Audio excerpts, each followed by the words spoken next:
Salam Atavatan TV YouTube kanalının mehriban müştaqlary, hormatly tamaşaçylarymyz, Atavatan TV'de saylanan habarlar.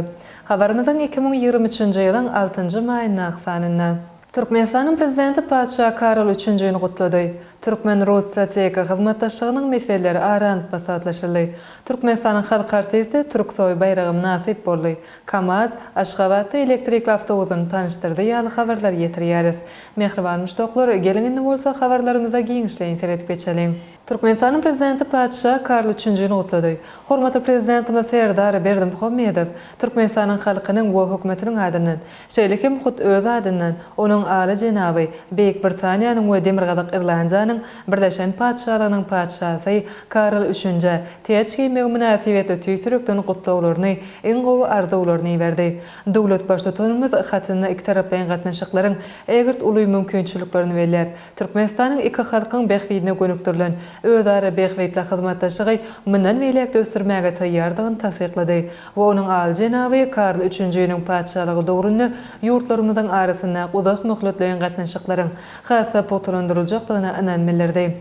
Hormatly prezidentimiz Serdar Berdimuhammedow şu ýakyn mümkinçilikden peýdalanyp, onuň aly jenaby Karol 3-nji berkijan saglyk, bagtyarlyk, awadançylyk, Birleşen Padşahlygyň dostlukly halkyny bolsa parahatçylyk, ösüş we rowaçlyk arzu etdi.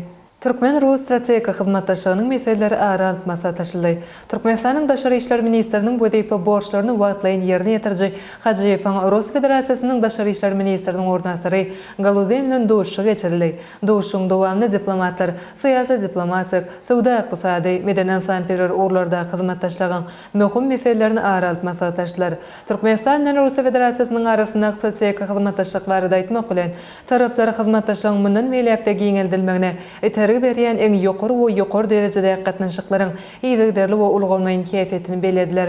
Netijeli Türkmen-Rus hyzmatdaşlygynyň möhüm ugur hökümine parlamentary hyzmatdaşlygyň ähmiýetine aýratyn öňserildi. Merkezi Aziýa Russiýa formatyndaky özara gatnaşyklar hyzmatdaşlygyň aýratyn ugur hökümine kesgitlenýär. Sowda ykdysady hyzmatdaşlygyň ýygyderli ösüşini agtamak bilen taraplar ykdysady hyzmatdaşlyk boýunça Türkmen-Rus hökümetary toparynyň netijeli işini tasdikladiler. Şolugynyň özüne Rus Federatsiýasynyň Daşary işler ministriniň ornasary Galuzen ýolaşlygyna wekiliýetiň saparynyň çeýeklerini sewit howpsuzlygy meseleleri boýunça ýokary derejeli Türkmen-Rus maslahatlaşmalary geçirildi. Maslahatlaşmalarda Türkmen wekiliýetine Türkmenistanyň Daşary işler ministriniň wezipä borçlaryny wagtlaýan ýerine ýetirjek Hajiýew ýolaşlyk etdi. Duşuşyň dowamly Türkmenistan bilen Rus Federatsiýasynyň arasynda bilelikdäki hereketleriň möhüm bölekleriniň biri bolup durýan howpsuzlyk ulgamynyň eler tutulýan meseleler aranyp maslahatlaşyldy. Şu nokta nazardan halkara we sewit howpsuzlygyny üçin etmek babatyna netijeli hyzmatdaşlygyň alınıp barýanlygy bellenip, şeýlekem sewitdäki ýagdaý barada oňaýyn pikir alşmalary geçirildi. Türkmenistanyň halk artisti Türksoy bayrağym nasip boldy.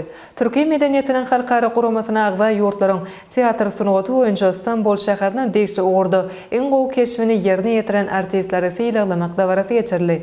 Türksoy tarapyndan gowşurulýan bu bayragy Türkmen Döwlet Medeniýet Institutynyň teatr sunugaty fakultetiniň aktýoryň ustadlygy we sahna dili kafedrasynyň uly mowlumy Türkmenistanyň halk artisti Muhammed Guly Kasymow munasip boldy.